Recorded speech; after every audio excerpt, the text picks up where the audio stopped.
couple of days with the Note 5, the biggest thing I noticed is that the Note 5 is a refined version of the Note 4 Pro. And the reason I said it is because there's a couple of similarities with the Note 4 Pro specs and the Note 5. As for what comes inside the box, it's a blend of old stuff.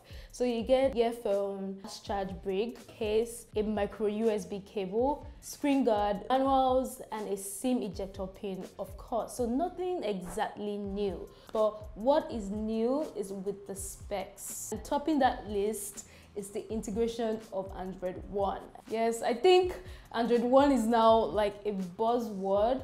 But the cool thing about Android One on the Note 5 is the fact that you get the stock Android experience, so no Infinix skin at all. But as far as bloatware is concerned, I initially thought there were no bloatware, but after setting it up, I saw a couple of applications from Infinix.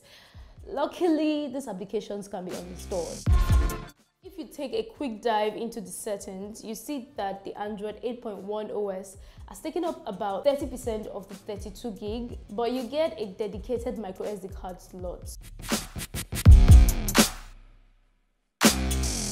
In terms of the design, Infinix has retained something from the Note 4, and that's with the build. Yes, it looks like a glass back, but it's actually plastic. And guys, this is a fingerprint magnet, handprint magnet, stain print magnet, sand print magnet.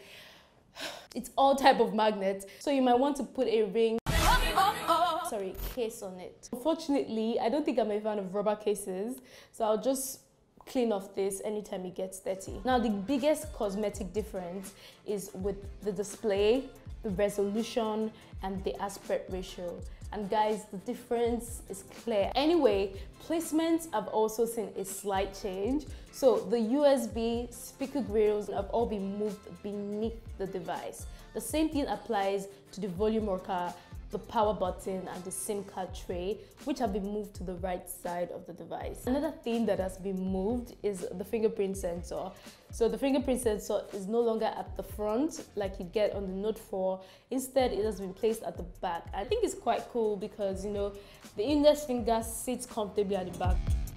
Talking about the back, you might think that Infinix downgraded the camera from 13MP that was spotted on the Note 4, but even if the Note 5 comes with 12MP, it actually has larger pixels, 1.25 to be precise, which is going to improve the quality of the pictures. They have also added AI to the camera, something I've not seen yet, but I'll look out for it in my full review. Speaking of additions, the camera in front has seen an increase, and the battery also.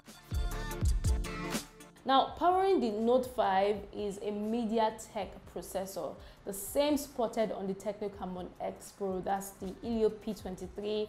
In my brief usage, things were snappy, majorly because of the Android One thing going on. But let's hope that it stays snappy when I put it to more test in my full review.